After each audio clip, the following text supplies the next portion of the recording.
I have served the Ordo Malleus for 63 years. I have walked through the ashes of demon worlds. I have spoken the true names of princes of the warp and lived. I have seen battle brothers fall to corruption, watched entire sectors burn, and stood before the golden throne itself to deliver reports written in the blood of martyrs. I thought I had witnessed every horror the galaxy could conjure. I was wrong. It began with silence. Not the silence of death or the silence of the void, but something deeper, something wrong. I was standing in the observation hall of the Fortress Monastery Eternal Vigil, a cathedral of stone and steel suspended in the outer reaches of the Segmentum Obscurus. Around me, servitors moved through their endless routines, their mechanical voices chanting litanies of maintenance. Astropaths murmured in their choir chambers, their minds reaching across the dark to touch the light of the Astronomicon. Everything was as it had always been, and then it stopped. The servitors froze mid-step. The astropaths fell silent. I felt the air itself grow heavy, as though the universe had drawn a breath and refused to release it. My hand moved instinctively to the rosarius at my throat, my fingers tracing the eagle sigil worn smooth by decades of nervous touch. I turned toward the viewing port, expecting to see some new warp storm bleeding into reality, some fresh abomination clawing its way through the skin of the materium. What I saw was worse. The Astronomicon flickered. I do not mean it dimmed or wavered. I mean it stopped. For 3 heartbeats, the psychic beacon that has guided humanity for 10,000 years simply ceased to exist. In that moment of absolute darkness, every psyker aboard the Eternal Vigil collapsed. I heard them scream through the walls, a chorus of agony that rose and fell like a wave breaking against cliffs. Then the light returned, but it was wrong. Distorted. Fractured. I pressed my face to the armored glass of the viewing port and looked out into the void. The sky was splitting open. Not tearing, not burning. Splitting. As though reality itself were a canvas being cut by an invisible blade. The edges of the wound were perfect, geometrically precise, lined with angles that should not exist in 3-dimensional space. I felt my mind trying to comprehend what I was seeing and failing, sliding off the surface of it like water off oil. And then I saw the faces. 3 of them, each one larger than star systems, each one gazing down into our galaxy with eyes that did not blink, did not move, did not acknowledge us as anything more than insects beneath a magnifying glass. One face was stern, carved from something that resembled golden light but was not light at all. Another was serene, almost sorrowful, its features shifting between ages and expressions too quickly for the eye to follow. The third was empty. Not blank, but empty, as though it contained all possible faces and none at all. They did not speak. They did not need to. I felt the weight of their gaze pressing down on me, on the fortress, on the sector, on the entire Imperium. It was not malice. It was not curiosity. It was assessment. Cold. Absolute. Final. I have stood before Inquisitor Lords and Chapter Masters, before saints and sinners, and I have never felt so utterly insignificant. This was not the gaze of a god. This was the gaze of something that decided whether gods were necessary. Around me, the fortress monastery shuddered, not from weapons fire or structural failure, but from something deeper. I could feel it in my bones, in my soul. The warp itself was recoiling, pulling back like a hand jerked away from flame. I heard the distant roar of demons trapped between dimensions, their howls of rage suddenly muffled, smothered, silenced. The Vox system crackled to life, Captain Theron's voice, steady despite the tremor I could hear beneath it. Inquisitor, the astropaths are recovering. They are all saying the same thing. I tore my gaze away from the viewing port. My voice came out hoarse. "What are they saying?" There was a pause. When Theron spoke again, his words were careful, chosen with the precision of a man who fears that speaking a truth will make it real. "They say the sky has opened. They say something is watching us. They say it is not of the warp. They say it is not of this reality." I looked back at the three faces suspended in the void. They had not moved. They had not changed. They simply were, existing in defiance of everything we understood about the galaxy, about the Emperor, about the endless war we had fought for millennia. "No," I whispered, though no one could hear me. "No, it is not." In that moment, I understood something terrible. The Imperium of Man has fought against Xenos empires and heretic legions. We have held the line against the Tyrannid swarms and the Necron dynasties. We have waged war against the ruinous powers themselves, those ancient gods of madness and entropy. We have always believed, in the deepest core of our faith, that we were the center of the galaxy's great struggle, that our war mattered, that our suffering had meaning. But now, staring up at those three immense faces, I knew the truth. We were small. We had always been small, and something far greater than gods or emperors had arrived to remind us. The faces remained in the sky for 3 days. In that time, I found myself thinking about terror. I have only been to the throne world once, decades ago, when I was still young enough to believe that faith alone could sustain a man through the horrors of this galaxy. I remember standing in the outer precincts of the Imperial Palace, staring up at walls so vast they vanished into the clouds, at spires that pierced the atmosphere itself. I remember the press of billions of pilgrims, each one praying with desperate fervor, each one believing that their devotion might somehow ease the Emperor's suffering. And I remember the moment I felt his presence. Not saw, not heard, felt. A psychic pressure so immense it drove me to my knees. A warmth that burned and froze simultaneously. A love and a fury so ancient and so absolute that I wept without understanding why. The God Emperor of mankind, entombed upon the golden throne for 10,000 years, dying and yet refusing to die. His shattered body sustained by the daily sacrifice of 1,000 psychers. He is our beacon, our protector, our judge. Everything we do, every world we burn, every heretic we execute, every prayer we offer, all of it flows toward him. The Imperium is built on his sacrifice. 1 million worlds bound together by faith and fear, by the Administratum's endless bureaucracy, and the Adeptus Astra Militarum's countless regiments. We span the galaxy. We endure Xenos invasions and civil wars. We send our ships through the hell of the warp, navigating by the light of the Astronomicon, trusting that the Emperor's will shall guide us through the storm. And we have always believed, with absolute certainty, that we are the inheritors of this galaxy, that humanity's manifest destiny is to rule the stars, to crush the alien and the heretic, to stand against the darkness until the end of time itself. We are not merely a species. We are a faith made flesh. We are the Imperium of Man, and we bow to no one save the Emperor himself. But the warp cares nothing for our faith.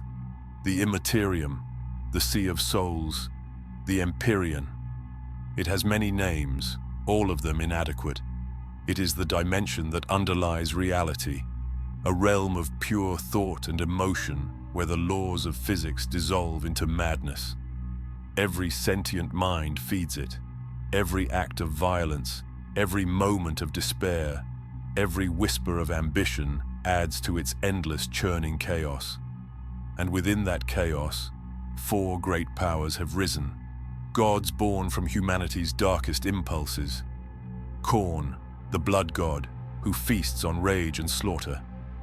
Nurgle, the plague father, who offers acceptance through decay. Tzeentch, the architect of fate, who spins schemes within schemes. Slanesh, the Prince of Pleasure, who promises ecstasy and delivers damnation. They are eternal, they are hungry, and they have waged war against reality itself since before recorded history. The Imperium exists in defiance of them.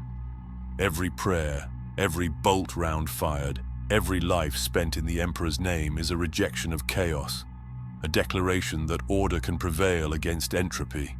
We are locked in an endless struggle, a war that cannot be won, but must never be lost. We fight because to surrender is to be consumed. We endure because there is no alternative. This is what we are. This is what we have always been. And then the three faces appeared, and I realized we had been fighting in the dark, believing ourselves giants, never knowing that something infinitely greater was watching from beyond the light. The faces did not speak, not in any language we could comprehend. The astropaths recovered slowly, one by one, their minds scarred by proximity to something their psychic senses could not process. I questioned them personally, as gently as I could. They described the same vision over and over, with the consistency of truth or madness. They saw scales, great cosmic scales, balanced on the edge of a blade. On one side, galaxies burned. On the other, galaxies endured. And standing before those scales, three figures in judgment, weighing realities as a merchant might weigh grain. No words, no demands, no threats, only observation, only measurement. "It is deciding," one astropath whispered to me, her eyes bandaged, her hands trembling. "It is deciding if we deserve to continue." I wanted to tell her she was wrong. I wanted to reassure her that the Emperor would protect us, that no Xenos power could stand against the Imperium's might. But the words died in my throat. Because I had seen those faces, I had felt their gaze, and I knew, with the terrible clarity that comes from standing at the edge of the abyss, that this was not a Xenos power. This was not chaos. This was not anything our doctrines had prepared us for. The Imperium has fought Tyranids that devour worlds and Necrons that predate the stars themselves. We have faced Orc-Wargs that blot out the sky, and Eldar who dance between moments. We have stood against the ruinous powers, those gods of entropy who seek to unmake all order. Every enemy we have ever faced wanted something, wanted to conquer, to consume, to corrupt, to kill. But this did not want. It did not desire.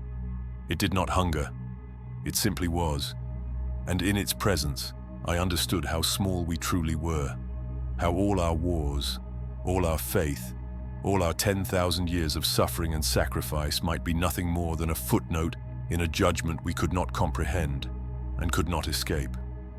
The three faces watched, and we could do nothing but wait. The waiting ended on the fourth day, though not in any way we could have anticipated.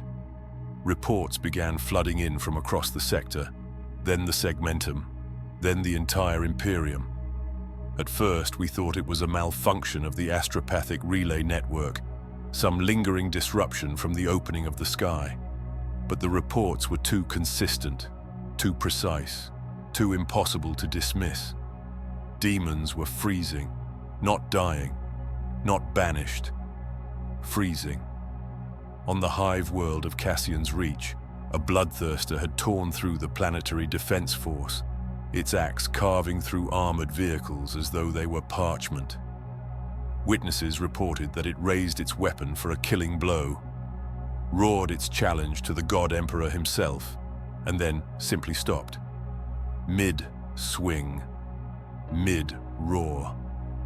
The air around it crystallized into geometric patterns, perfect angles that hurt to look at, and the demon remained suspended within them like an insect trapped in amber. It was still there according to the reports, still alive, still aware. Its eyes moved, tracking the soldiers who approached cautiously, weapons raised. But it could not move, could not speak. could not complete the strike that would have killed 100 men. The reports multiplied. On Vaxilus Prime, a keeper of secrets attempting to breach into reality found itself caught between dimensions, its many limbs frozen in crystalline webs of impossible geometry. On Mordax Secundus, a ritual summoning collapsed as the Chaos Sorcerer leading it lost his connection to the warp entirely, falling to his knees and screaming in confusion as his powers simply ceased to function. And then came the reports from Cadia. The fortress world. The gate. Cadia stands eternal, we have always said. The linchpin holding back the tide of the Eye of Terror. For 10,000 years, the sons and daughters of Cadia have manned the walls against the greatest concentration of chaos in the galaxy. They are born with violet eyes that mark them as children of the storm, and they die with weapons in their hands, knowing that their sacrifice matters more than any other. The Eye of Terror had been expanding for centuries, slowly, inexorably. Warp storms bleeding out from that wound in reality, consuming worlds one by one, pulling them into the nightmare dimension where demons reigned supreme. The Cadian Gate was shrinking. We all knew it. We all prayed it would hold long enough for the Emperor's plan, whatever that plan might be, to come to fruition. On the fourth day, the Eye of Terror stopped, not slowed, not stabilized. Stopped. The roiling storms at its edge simply ceased their motion, freezing in place as though time itself had been arrested. Astropaths stationed on Cadia reported something impossible. They could feel the warp beyond the veil, could sense the demons and the madness and the four great powers raging in fury. But it was as though a wall of perfect glass had descended between dimensions. The warp was still there. Chaos still existed, but it could not touch the materium. I stood in the strategium of the Eternal Vigil, surrounded by hololithic displays showing these reports cascading in from 1,000 worlds. Captain Theron stood beside me, his face carved from stone, his augmetic eye clicking as it processed the data faster than his organic one could manage. "Inquisitor," he said quietly, "the warp storms in Subsector Thalmex have dissolved entirely. 7 systems that have been cut off for 2 centuries are now clear. Astropathic communication is perfect. No distortion, no interference." I watched the hololiths, each one showing another impossibility, another daemon frozen, another ritual interrupted, another storm calmed into geometric precision. "This is not deliverance," I said. Theron turned to look at me. "Sir." I gestured at the displays, at the reports, at the evidence of what should have been a miracle. "We have prayed for 10,000 years for the Emperor to deliver us from the warp's corruption. We have sacrificed billions, burned entire worlds, fought until our bodies broke and our minds shattered. And now something has answered. Something has silenced the gods themselves. Is that not what we wanted?" I met his gaze. "Something that can silence gods is not a savior, Captain. It is a judge." The words hung in the air between us. Around the strategium, servitors continued their work, oblivious to the weight of what we were witnessing, but I could see understanding dawn in Theron's remaining organic eye. The horror of it, the terrible absolute horror. The Imperium has always defined itself against chaos. We are the light in the darkness. We are the bulwark against the storm. Every prayer, every battle, every death has meaning, because we are holding the line against entropy itself.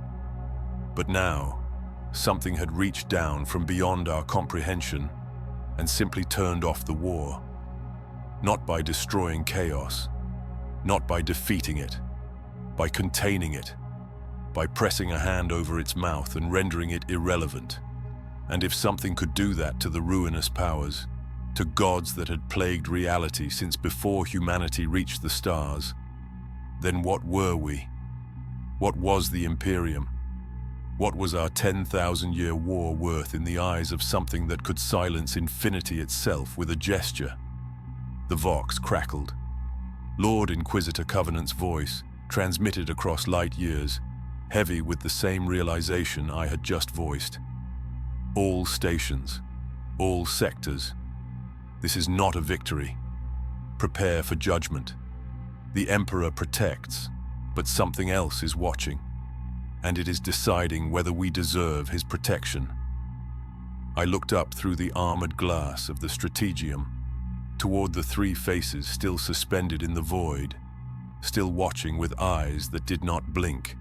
The silence of chaos was absolute, and that silence terrified me more than any daemon ever had. The terror deepened when the custodians came. I received word of their arrival through encrypted astropathic transmission, the kind reserved for matters of absolute secrecy and apocalyptic importance. The message was brief.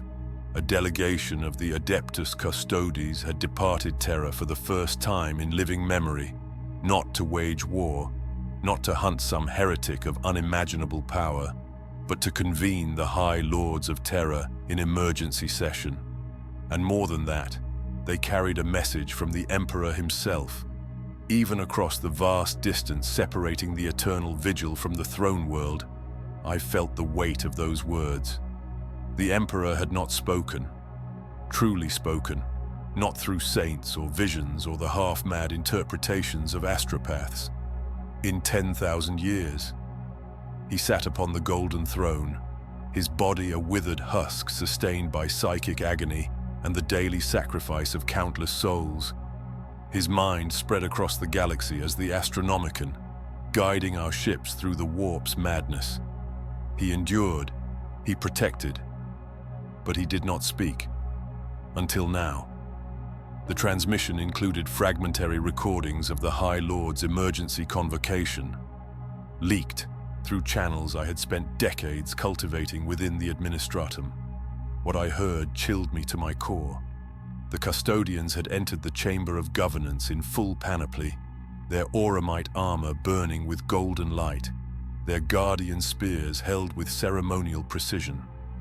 These were the 10,000, the Emperor's personal guard, each one worth 100 space marines, each one a work of genetic artistry that transcended even the Primarch's creation.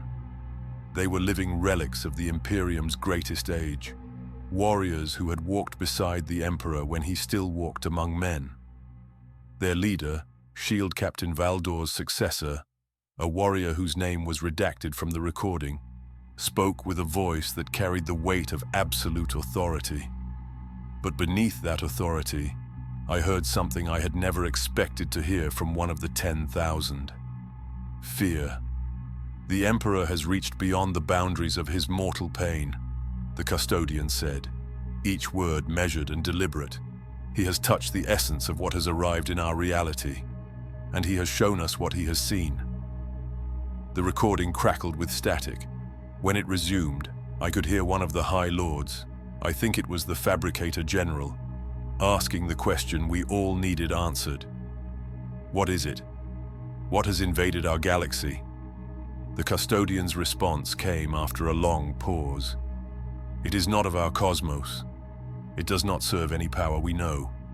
It does not desire conquest or consumption or corruption. It measures. It weighs. It judges. Another voice, this one belonging to the Ecclesiarch. Then it is the Emperor's will made manifest. It is his final judgment upon the unworthy. His... No. The custodian's interruption was absolute. The Emperor's vision was not of triumph. It was of warning. He has shown us what this presence has done to other realities, other galaxies, other dimensions we have no name for. The recording deteriorated, fractured by psychic interference or deliberate censorship, but fragments remained, enough to understand, enough to be haunted. The custodians described visions transmitted directly from the Emperor's failing mind. Images burned into their consciousness with such force that several of them had collapsed. golden blood streaming from their eyes. They spoke of three faces suspended over dying galaxies, watching as entire civilizations were unmade, not destroyed through violence, not consumed by darkness, simply erased, removed from existence as a surgeon might remove a tumor, leaving behind voids so perfect they hurt to contemplate. The visions showed realities that had failed some unknowable test. Universes where entropy had progressed too far. Dimensions where the balance between order and chaos had collapsed beyond recovery. And in each vision, the three faces passed judgment, and existence itself was redacted, written out of the cosmic equation as though it had never been. "The Emperor warns us," the custodian said, his voice heavy with a sorrow that transcended mere words. "We are being measured, and he does not know if we will be found worthy." The recording ended there, severed by some final act of censorship, but the damage was done. The truth was spreading through the Imperium's highest echelons, filtering down through the Inquisition, through the Astartes chapter masters, through the Lord Commanders of the Astra Militarum. We were not facing an enemy. We were facing judgment itself. The Imperium's response was immediate and total. Fleets that had been locked in campaign for decades were recalled. Chapter masters of the Space Marines convened in councils that had not been called since the Horus Heresy. The Administratum began compiling records of every Imperial world, every act of service, every sacrifice made in the Emperor's name, as though we could present a case for our continued existence. The ecclesiarchy preached with renewed fervor. From every cathedral, every shrine, every missionary outpost across 1,000,000 worlds, priests declared that this was the Emperor's final trial, that we must prove ourselves worthy through faith and devotion, that we must demonstrate our purity, our dedication, our willingness to die for the Imperium. Prayer shifted from petition to plea. Billions fell to their knees, begging not for victory but for mercy, for the chance to prove that humanity deserved to endure. I stood in the chapel of the Eternal Vigil, surrounded by battle brothers who had fought for centuries, and I listened to their prayers. I watched them press their foreheads to the cold stone floor, watched them whisper litanies they had spoken 10,000 times before, watched them believe with desperate intensity that their faith would be enough. And I knew it would not be. This was not a test we could pass through devotion. This was not a trial where faith would be rewarded. The three faces watching from the void did not care about our prayers. They did not measure us by the strength of our belief or the purity of our souls. They measured reality itself, and they were deciding whether ours was too broken to save.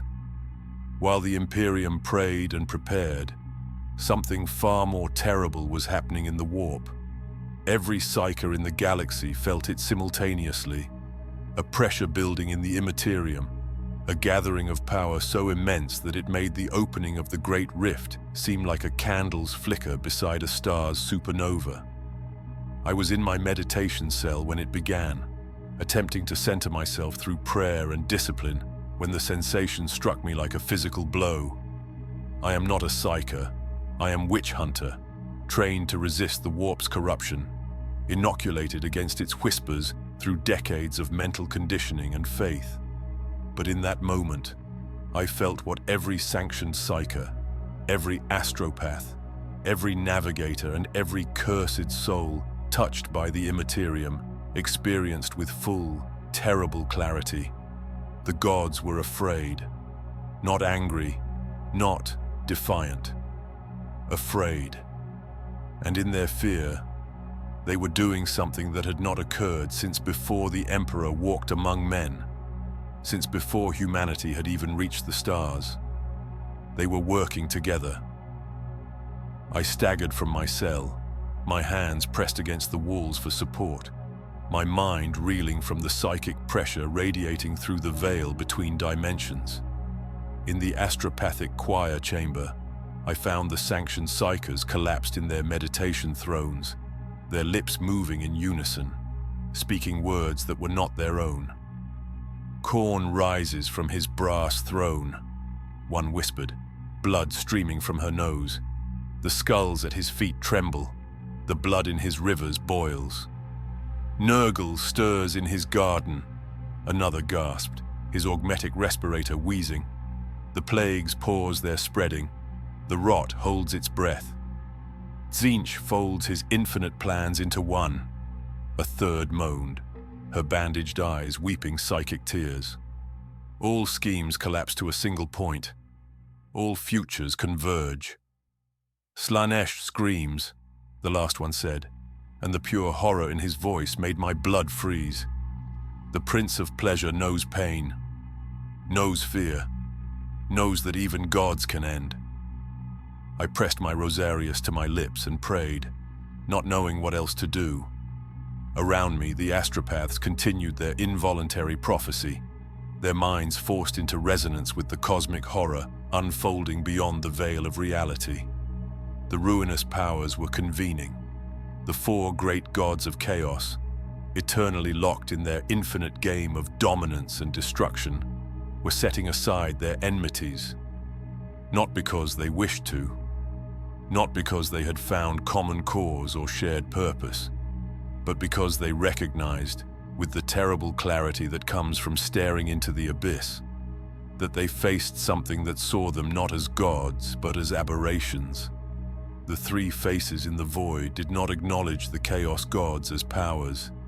They acknowledged them as tumors, as corruption, as something to be excised. Captain Theron found me there, kneeling among the collapsed astropaths, my hands still clasped in prayer. His face was pale, his augmetic eye flickering with strain from the psychic pressure permeating the ship. "Inquisitor," he said quietly, "every psyker in the fleet is reporting the same thing. The warp is changing. Something is happening, something that has never happened before." I rose to my feet, my legs unsteady. "The gods are afraid, Captain, and fear makes even the divine do desperate things." We felt it building for hours, the psychic pressure mounting like a storm gathering strength, like a tsunami pulling back from the shore before the killing wave crashes down. Every ship in the sector reported the same phenomenon. Navigation became impossible. Astropathic communication fractured into gibberish. The Geller fields that protected our vessels from the warp's touch blazed with unprecedented intensity, straining against a pressure that was building toward some terrible crescendo. And then the gods struck. I cannot describe what I felt in that moment. I do not have the words, and I do not think any human language possesses them. It was as though four infinite entities, each one powerful enough to shatter galaxies, each one ancient beyond comprehension, pooled their essence into a single unified blow.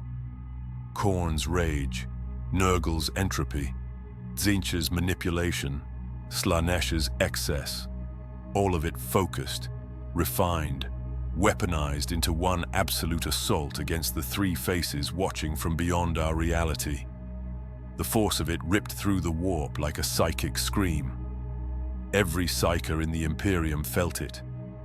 Many died instantly, their minds unable to withstand the backwash of that cosmic violence.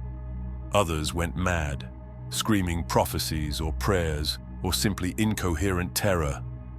Blood wept from the walls of ships. Statues of the Emperor cracked.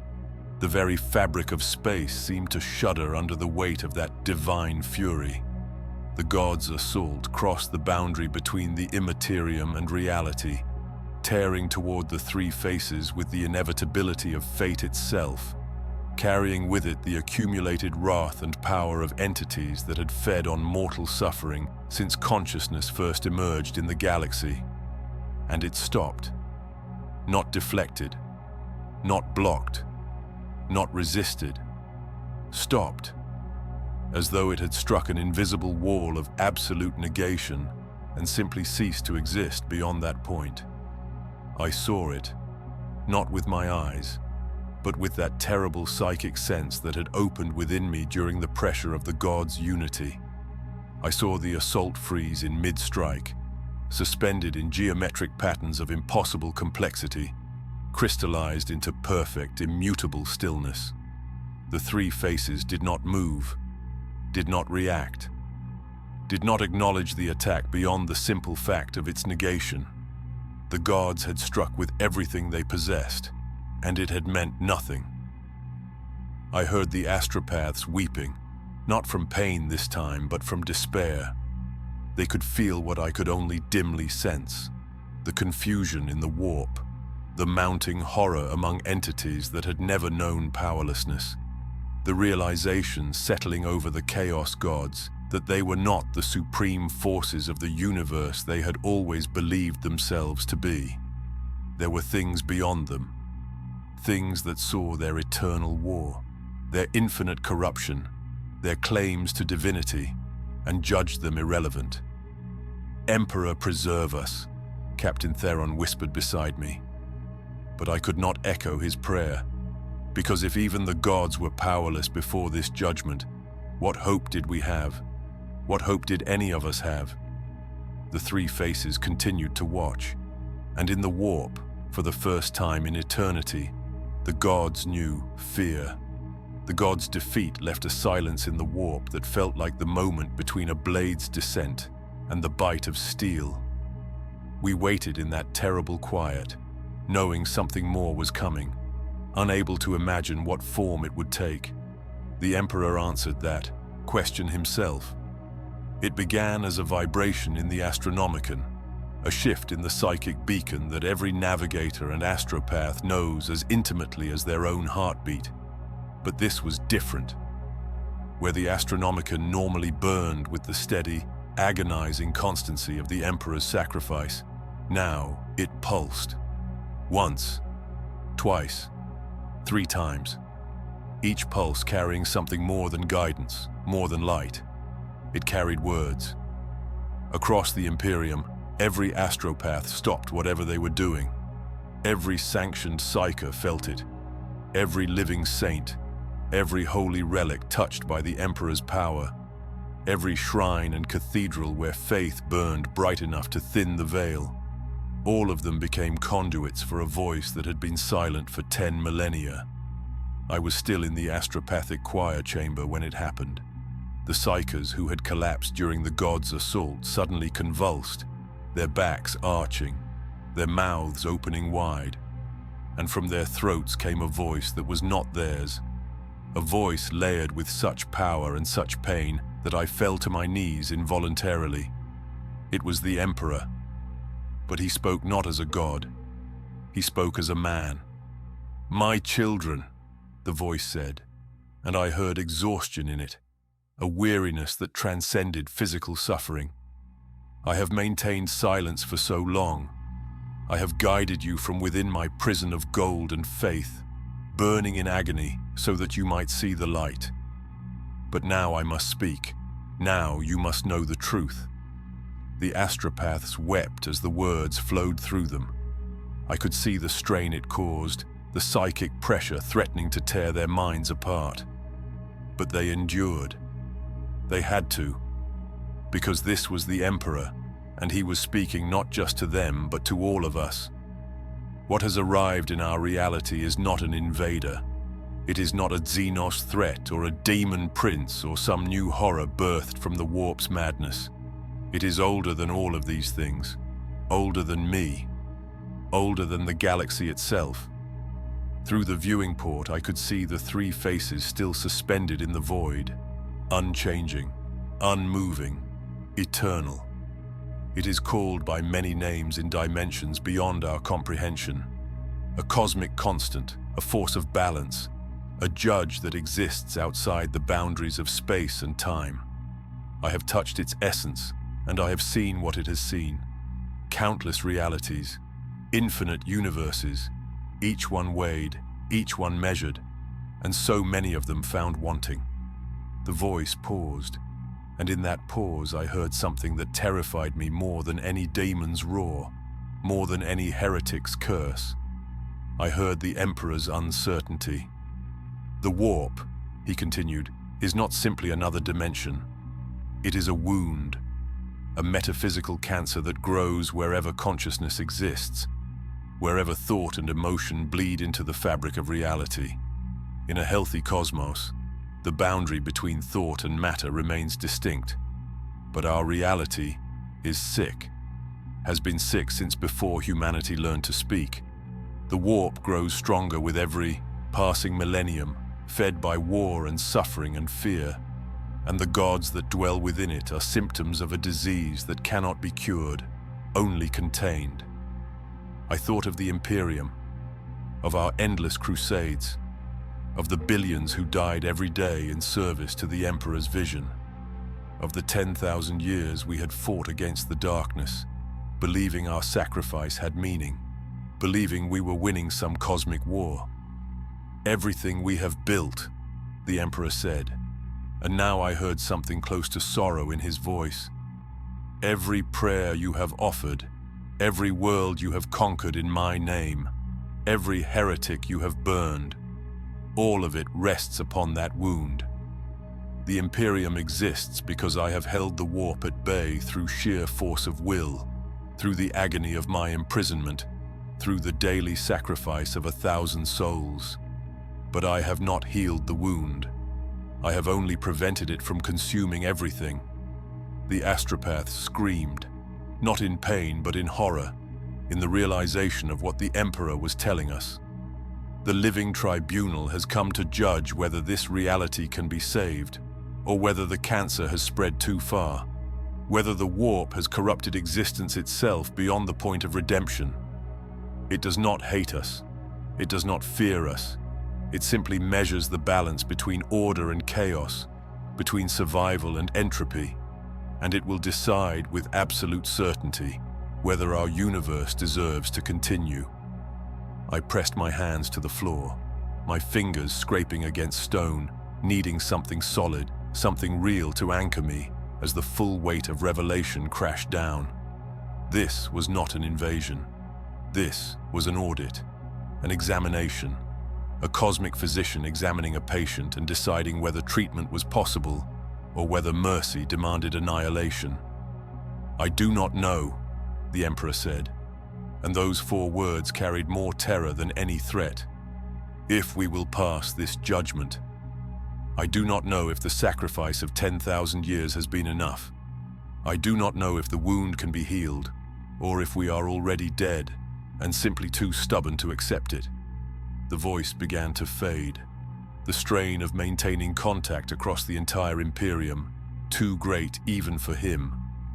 Prepare yourselves, my children, not for war, not for victory. Prepare yourselves to be weighed, and pray, not to me, for I am as much subject to this judgment as you are. Pray that when the scales balance, we are found worthy of survival. The connection broke. The astropaths collapsed, unconscious or catatonic. I remained on my knees, staring at nothing, my mind struggling to process what I had just heard. We were not fighting an enemy. We were specimens under examination, and the doctor had just revealed that the disease might be terminal. The unmaking began 3 days after the Emperor's warning, and it started not with violence but with absence. The first world to vanish was tormented, a demon world deep within the eye of terror, a hellscape where reality had, long ago, surrendered to the warp's madness. For 10,000 years it had existed as a monument to chaos, its surface crawling with horrors beyond naming, its skies burning with colors that had no place in sane existence. The Imperium had written it off centuries ago, one of countless worlds lost to the great enemy, mourned and then forgotten. On the 7th day after the 3 faces appeared, tormented simply ceased to be. Not destroyed, not conquered, not dragged deeper into the warp or consumed by some greater horror. One moment it existed in all its twisted glory, and the next moment there was nothing, not even rubble, not even a memory of planetary mass, just a void so perfectly smooth, so geometrically absolute that astropaths who tried to sense what remained found their minds sliding off empty space as though the world had never existed at all. We thought it was a victory. We dared to hope that the living tribunal had begun its work by purging the most corrupted, the most irredeemable. The ecclesiarchy proclaimed it divine judgment, the emperor's will made manifest through this cosmic force. Prayers of gratitude echoed across 1,000,000 worlds. The hope lasted 6 hours. The second world to vanish was Calliston, an imperial shrine world in the Segmentum Pacificus. 3 billion faithful souls lived there, their entire civilization built around the worship of the God Emperor, their cathedrals rising higher than mountains, their devotion absolute and unwavering. They had fought off 3 Black Crusades. They had resisted corruption for 8,000 years. They were pure. They were loyal. And then they were gone. The astropathic choir responsible for communication with Calliston simply stopped receiving responses. When scout ships arrived, they found nothing. No planet, no debris field, no sign that billions of humans had lived and died and prayed in that spot for millennia. Just another perfectly smooth void, another surgical excision from the fabric of reality. That was when we understood. The living tribunal was not distinguishing between corrupted and loyal. It was measuring something else, something we did not understand and could not control. The reports flooded in, each one more devastating than the last. Demon worlds vanishing, yes, but also forge worlds and hive worlds and agri worlds. Planets that had served the Imperium faithfully for generations simply ceasing to exist. Their populations neither killed nor saved, but unmade, written out of reality as though they had been grammatical errors in some cosmic text. Armageddon was the one that broke us. The eternal battlefield. The world where Commissar Yarrick had stood against the beast. Where 3 wars for survival had been fought and won through faith and blood, and the Emperor's grace. Billions of guardsmen stationed there, countless regiments of the Astra Militarum, Space Marine chapters maintaining fortresses, all of them waiting for the next Orc War, the next threat, the next chance to prove their devotion. I was reviewing tactical reports when the message came through. Short, absolute, horrifying. Armageddon is gone. Just those 3 words. No elaboration needed. Another world unmade. Another piece of the Imperium surgically removed. And this time, it was not some distant shrine world or corrupted hellscape. This was Armageddon. If a world that significant could simply cease to exist, then nowhere was safe. Nothing was certain. The Space Wolves' homeworld of Fenris nearly followed. Reports indicated that reality around the planet began to shimmer, that same geometric crystallization that preceded every other unmaking. The Space Marines stationed there prepared for battle, though what they could fight against erasure itself, none of them knew. But then, something extraordinary happened. The Emperor intervened directly, his psychic might reaching across the galaxy to stabilize the world, to hold it in place against forces that wanted to excise it from existence. Fenris survived. Barely. But the effort cost the Emperor dearly.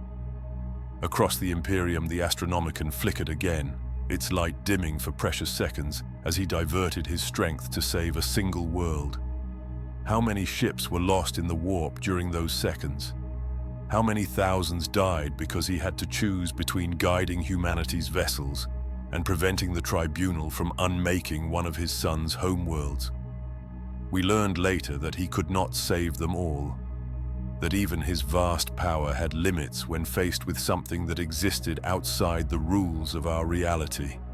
He could hold certain worlds in place, could anchor them through sheer psychic force, but not everywhere. Not enough. The Adeptus Mechanicus, in their hubris, attempted to study what was happening. 3 Forge worlds, Metallicus Prime, Olympus Ultima, and Sigma Draconis 7 directed their most advanced sensors toward the areas where worlds had vanished, attempting to measure and understand the mechanism of unmaking. All three Forge worlds ceased to exist within an hour of beginning their observations. The Mechanicus declared it a divine mystery, beyond the comprehension of even the most sacred machine spirits.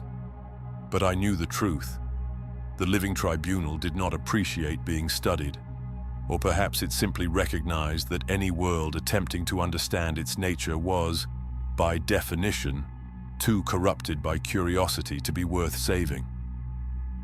The Imperium began to fracture, not into civil war, not yet, but into competing interpretations of what was happening. The ecclesiarchy preached that this was the emperor's final judgment, that only the pure would survive, that every vanished world had harbored secret corruption. They called for increased devotion, for purges of the unfaithful, for absolute submission to the imperial cult. Others saw it differently. Some chapter masters of the Adeptus Astartes viewed the living tribunal as the ultimate enemy, a threat greater than chaos itself, and prepared for war despite knowing they could not win. The Inquisition split into factions, some arguing for cooperation with this cosmic force, others demanding resistance regardless of the cost.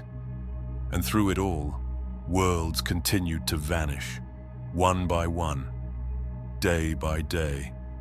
The Imperium being disassembled not through conquest, but through surgical removal, like a physician cutting away diseased tissue, not caring whether some healthy flesh was lost in the process. I stood in the strategium of the Eternal Vigil, watching the hololithic display update in real time. Red markers appearing where worlds had been, each one representing billions of lives simply gone. Not martyred, not sacrificed, just erased, as though they had never mattered at all. "How many?" Captain Theron asked quietly. I did not need to check the count. 47 worlds in the last week, and accelerating. He was silent for a long moment. Then, "How long until there is nothing left?" I looked up at the three faces still watching from the void, still judging, still measuring. "I do not know," I said, "but I fear we will find out soon enough." The answer came not from the High Lords or the ecclesiarchy, not from the gathered might of the Adeptus Astartes, or the calculations of the Mechanicus, but from the one who had always borne the weight of humanity's survival alone, the Emperor himself. Word reached us through the custodians, transmitted with an urgency that bypassed every protocol and hierarchy the Imperium possessed. A message from Terra, from the Golden Throne itself, carried by Shield Captain Adraxus, and delivered to every Inquisitor Lord, every Chapter Master, every authority that still held power in our fracturing Imperium. The Emperor had made his choice. I read the message 3 times, my hands trembling, unable to fully comprehend what I was seeing. Captain Theron stood beside me, his face drained of color, his augmetic eye frozen mid-scan, as though even its machine spirit recoiled from the words. "He is going to offer himself," Theron whispered. "Emperor, preserve us. He is going to offer himself for judgment." The full text of the message was brief, written in High Gothic with the formal cadence of imperial decree. But beneath the formality, I could read desperation, determination, and something that might have been hope. If the living tribunal measures corruption against preservation, if it weighs the wound against the will that contains it, then let it judge the one who has held the line for 10,000 years. Let it examine the sacrifice that has prevented total collapse. The Imperium may be flawed, built upon a foundation of suffering and war, but it endures because one soul refused to surrender. Let that soul be weighed. Let that choice be measured. The message was signed not with the Emperor's titles, God Emperor of Mankind, Master of Humanity, Lord of Terror, but with a single name, one that had not been spoken in 10 millennia, revelation, his true name. The name he had borne before godhood, before the throne, before the Imperium itself. Across the galaxy, every human touched by psychic sensitivity felt what happened next. The Emperor, who had maintained his vigil from the Golden Throne, who had spread his consciousness across the stars as the Astronomicon, who had endured unimaginable agony to guide and protect humanity, began to gather his power inward, not to attack, not to defend, but to reveal. I felt it even through my null training, through decades of mental conditioning designed to resist psychic influence. A pressure building in the immaterium, but unlike anything the Chaos Gods had manifested. This was not rage or desire or corruption. This was will. Pure, absolute, unwavering will, refined through 10,000 years of suffering into something that transcended mere divinity. The Emperor was preparing to expose his entire essence to the living Tribunal's examination. On Terra, the custodians reported that the Golden Throne blazed with light bright enough to blind servitors and crack ceramite armor. The psychic wards protecting the throne room, wards that had held against demonic assault for millennia, began to fail, not from external attack, but from the sheer power radiating from within. Tech priests monitoring the throne's systems watched in horror as readings climbed beyond theoretical maximums, as mechanisms designed to sustain the Emperor's failing body screamed in protest. Primarch Robot Guilliman, the avenging son, returned from death, stood before the throne, and witnessed what no living being had seen in 10,000 years. The Emperor moving. Not his withered corpse, but his psychic form, rising from its prison of gold and faith, expanding outward like a star going supernova.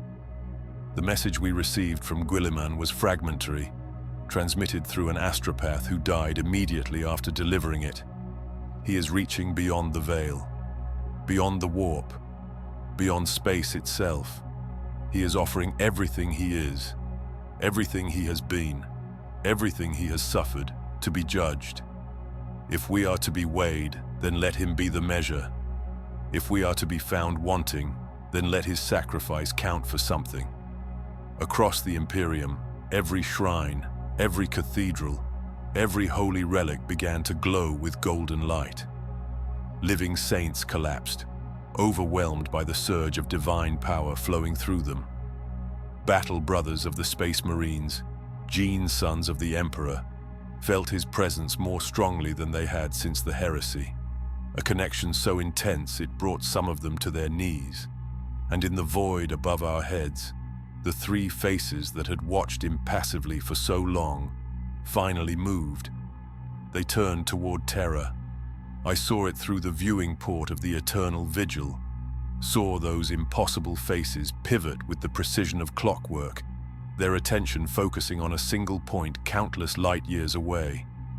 For the first time since their arrival, they reacted, not with words or gestures or any communication we could understand, but with acknowledgement. They had observed the Emperor's offer, and they were responding to it. The psychic pressure intensified. Every psyker in the Imperium screamed. Some died instantly, their minds unable to contain what they were witnessing. Others went catatonic, locked in visions of golden light and three-faced judgment. The few who retained their sanity spoke of the same thing. The Emperor's soul, laid bare before cosmic scrutiny. Every choice he had made, every sacrifice he had demanded, every sin he had committed in humanity's name, all of it exposed to judgment without defense or justification. Captain Theron gripped the edge of the Strategium console, his knuckles white. What is he doing? He cannot fight them, he cannot... He is not fighting, I said quietly, understanding dawning like cold water through my veins. He is surrendering. He is showing them everything, holding nothing back, and asking them to measure not what we are, but what we chose to endure. It was the only gambit left. The Emperor could not destroy the living tribunal, could not deceive something that existed outside the boundaries of lies and truth, could not bargain with a force that measured realities with mathematical precision. But he could offer them the one thing that might matter: authenticity, the full, terrible truth of what the Imperium was, what he had become, what 10,000 years of agony and sacrifice had cost. Not as justification, not as excuse, but as evidence that even in a corrupted reality, even in a universe bleeding from a metaphysical wound, something could choose to endure. Something could refuse to surrender to entropy. The three faces stared at terror. The Emperor's psychic presence expanded until it filled half the galaxy, a golden light bright enough to dim the Astronomicon itself. And in that light, I knew every living thing was seeing the same thing. A man who had become a god, who had never wanted godhood, who had suffered beyond comprehension, because the alternative was allowing everything to fall to darkness. This was his final gambit, his last and only play. And now we could only wait to see if suffering, if sacrifice, if 10,000 years of refusing to die would be enough. The examination lasted an eternity compressed into 3 heartbeats. I cannot describe what I witnessed in any language that would do it justice. Through the psychic resonance bleeding across the galaxy, through the connection every human soul shared with the Emperor in that moment, we saw what the living tribunal saw. Not through our eyes, but through something deeper, something that transcended physical sensation.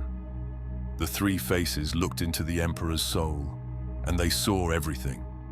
They saw the unification wars, the blood spilled to bring terror under one rule, the warlords crushed, and the techno-barbarians broken. They saw the decision to create the Primarchs, 20 sons gene-forged to be more than human, each one a work of art and ambition. They saw the Great Crusade launching from terror, humanity spreading across the stars with fire and faith, reclaiming a galaxy that had forgotten it during Old Night. They saw the lies, every one of them. The Emperor telling his sons that gods did not exist even as he was becoming one. The imperial truth preached while secretly building a webway to free humanity from the warp. The calculated brutality, the necessary evils, the choices made in the name of species survival that left entire civilizations as ash and memory. They saw Horus, the favored son, the War Master. They saw his fall, his corruption, the moment when pride and ambition opened the door to chaos. They saw the Emperor's grief, his rage, his terrible understanding that he had failed not just as a leader but as a father. They saw the siege of terror, brother fighting brother, the legions tearing themselves apart, the galaxy burning as the heresy spread like cancer through the Imperium's heart. They saw the Emperor's final confrontation with Horus aboard the vengeful spirit, saw him hesitate because he still loved his son, saw that hesitation nearly cost him everything.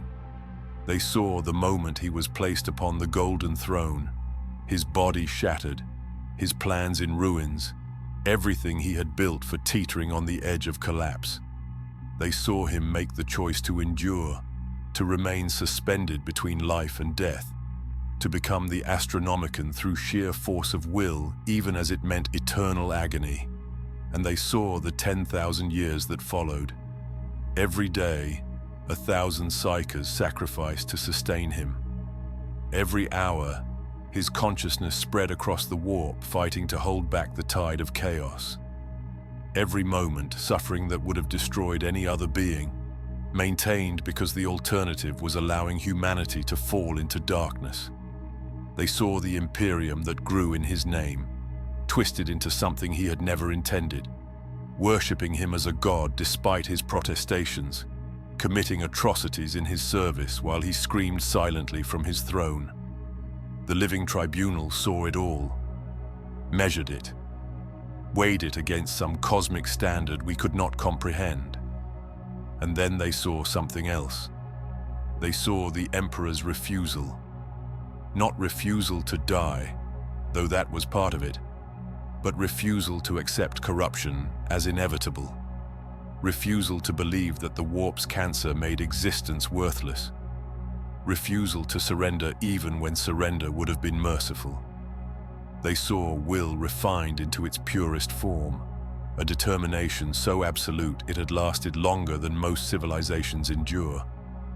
The three faces conferred. I felt it through every nerve in my body, felt the weight of their deliberation like a physical pressure. Around me in the strategium, servitors had frozen.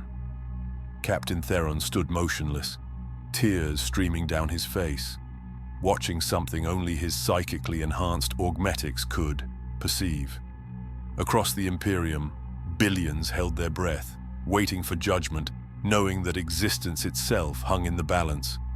The faces spoke, not in words, not in any language that could be transcribed or recorded. They spoke in universal truth, in concepts that bypassed language entirely and burned themselves directly into consciousness. This reality is flawed. The first statement landed like a hammer blow. Yes, we were flawed.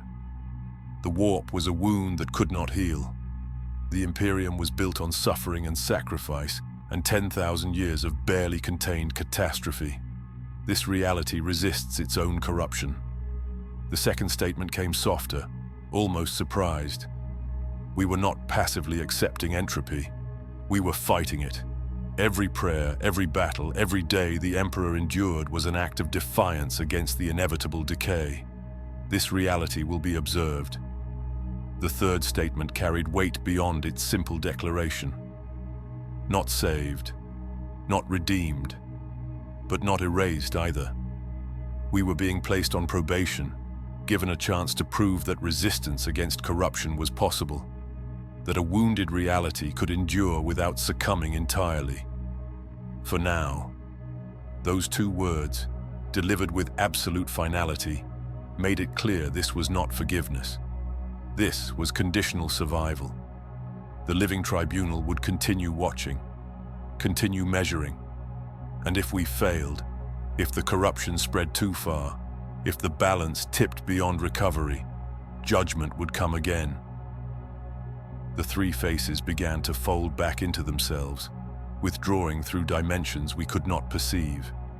The geometric perfection that had split the sky reversed, reality sealing itself as they departed.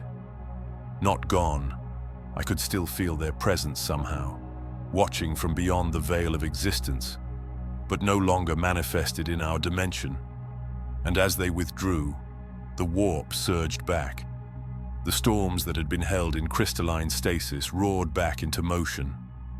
Demons frozen mid-manifestation completed their terrible births, screaming fury at the interruption. The Eye of Terror resumed its slow expansion. The ruinous powers, caged and humiliated, returned to their eternal war with renewed hatred. But something had changed. I felt it immediately, felt it in the way the warp pressed against reality. The chaos was the same, the corruption unchanged, but there was a new quality to it, a hesitation, an awareness that even gods could be rendered powerless, that forces beyond their comprehension were watching, measuring, ready to intervene if the cancer spread too far. On Terra, the Emperor collapsed back into his throne. The psychic light that had filled half the galaxy dimmed to its normal agonized glow. The Astronomicons stabilized. The Golden Throne's mechanisms, pushed beyond breaking, somehow held together through faith or miracle or sheer necessity. The message from Guilliman came hours later. He lives. He endures. And we have been given a chance we do not deserve. Stood at the viewing port of the eternal vigil, staring out at a sky that looked unchanged but felt fundamentally different. Captain Theron stood beside me, both of us exhausted beyond words. "We were not found worthy," he said quietly. "No," I agreed, "but we were found enduring, and perhaps that is enough." The war would continue. The Imperium would carry on its bloody struggle against chaos and Xenos and its own corruption. Nothing had truly changed, and yet everything was different. We had been seen, truly seen, and we had not been erased. For now, I stand once more in the observation hall of the Fortress Monastery Eternal Vigil, in the same spot where I watched the sky split open and reveal truths that no human should have to witness. The armored glass is cold beneath my palm, worn smooth by centuries of other hands seeking the same comfort of something solid, something real. The sky is whole again. No geometric wounds, no three faces watching with eyes that do not blink. Just the familiar darkness of the void, stars burning in their ancient patterns, the distant glow of nebulae that have existed since before humanity learned to speak. To any observer who had not witnessed what we witnessed, it would seem as though nothing had changed at all. But I know better. We all know better now. They are still watching. I cannot see them, cannot sense them through any psychic faculty or technological sensor, but I feel their presence the way a man feels the weight of a gaze on the back of his neck. Somewhere beyond the boundaries of our reality, in dimensions we have no names for, the living tribunal observes, measuring, weighing, waiting to see if we will prove ourselves worthy of the conditional survival we have been granted. The Imperium endures, as it always has. The Administratum continues its endless bureaucracy. The Astra Militarum marshals new regiments for campaigns on 10,000 worlds. The Space Marines wage their eternal crusade against Xenos and Heretic. The Ecclesiarchy preaches faith to the masses, calling what happened a divine test that we pass through the Emperor's grace. But those of us who truly understand know the truth is more complex and far less comforting. We did not pass. We were simply not failed outright. We were given a reprieve, a chance to prove that a flawed reality can resist its own corruption without succumbing entirely. The Emperor bought us that chance with the last gambit he possessed, offering himself, his suffering, his 10,000 years of refusal to surrender, as evidence that even in darkness, something can choose to endure. He remains on the golden throne, silent once more. The daily sacrifice of 1,000 psychers continues. The Astronomicon burns with its familiar agony, guiding our ships through the warp as it has for millennia. Nothing about his situation has improved. If anything, the strain of exposing his essence to the tribunal's examination has weakened him further. But he endures. He always endures. That is what we are, I have come to understand. Not righteous, not pure, not the chosen inheritors of the galaxy or the Emperor's perfect vision made manifest. We are survivors, stubborn, scarred, bleeding from 1,000 wounds, but refusing with every fiber of our being to simply lie down and die. The war continues. Chaos still presses against the boundaries of reality. The ruinous powers, humiliated but undefeated, wage their eternal struggle with renewed fury. Demon incursions occur daily. Warp storms consume worlds. Heretics corrupt the faithful. Nothing has changed in the fundamental nature of our conflict. Except now, every action carries additional weight. Every prayer offered, every bolt round fired, every life spent in the Emperor's name is no longer simply part of our endless war. It is evidence, proof that we are worthy of continued existence. Every choice we make is being measured against cosmic standards we cannot fully comprehend. I wonder sometimes if that knowledge makes us stronger or simply adds another layer to our burden. The soldier fighting on some distant world, does he fight better knowing that forces beyond gods are watching? Or does the weight of that observation crush something vital in his spirit? I do not know. Perhaps it does not matter. We fight because we must, because the alternative is extinction, and that has always been reason enough. Captain Theron joins me at the viewing port.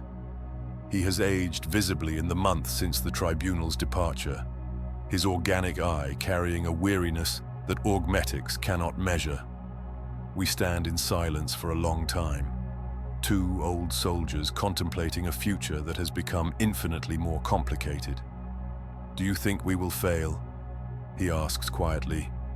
"Eventually, do you think the corruption will spread too far, and they will return to unmake us?" I consider his question carefully. Give him the honesty he deserves. Perhaps. The warp is a cancer that grows with every act of violence, every moment of despair, every whisper of ambition, and we are locked in eternal war, feeding that cancer even as we fight against it. The contradiction may prove unsustainable. But, he hears the unspoken word in my pause, but we have endured for 10,000 years, through the heresy, through the long night, through endless invasions and civil wars, and the constant pressure of chaos seeking to devour us. We have survived not because we are righteous, but because we refuse to surrender. And that refusal, that stubborn rejection of inevitable entropy, may be the only virtue that truly matters. He nods slowly. The Emperor endures. The Emperor endures, I echo. And so do we. Outside the viewing port, a patrol ship passes, its hull scarred from recent combat, its crew no doubt exhausted but ready to fight again tomorrow. Across the Imperium, billions prepare for sleep, knowing they may wake to war. On Terra, the Golden Throne burns with its eternal agony. On a million worlds, prayers rise to a God who never wanted worship but accepts it because humanity needs something to believe in. We are not heroes. We are not saviors. We are simply here, standing in the darkness, holding the line because no one else will do it for us.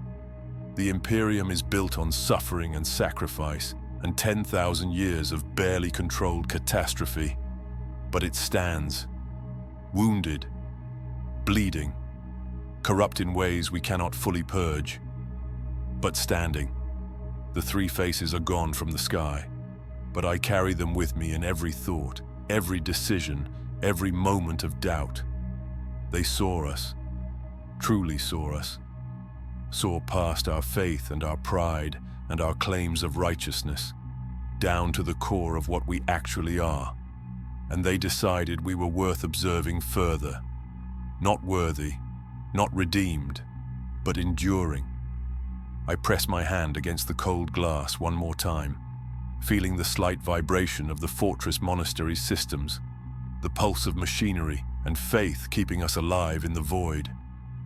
My reflection stares back at me, older than I remember, more tired than I care to admit, but still here, still standing. The sky closed, and we knew we were small. We had always been small, fighting our wars in ignorance of forces that existed beyond our comprehension. But in the moment of ultimate judgment, when faced with powers that could silence gods and unmake realities, we did not kneel.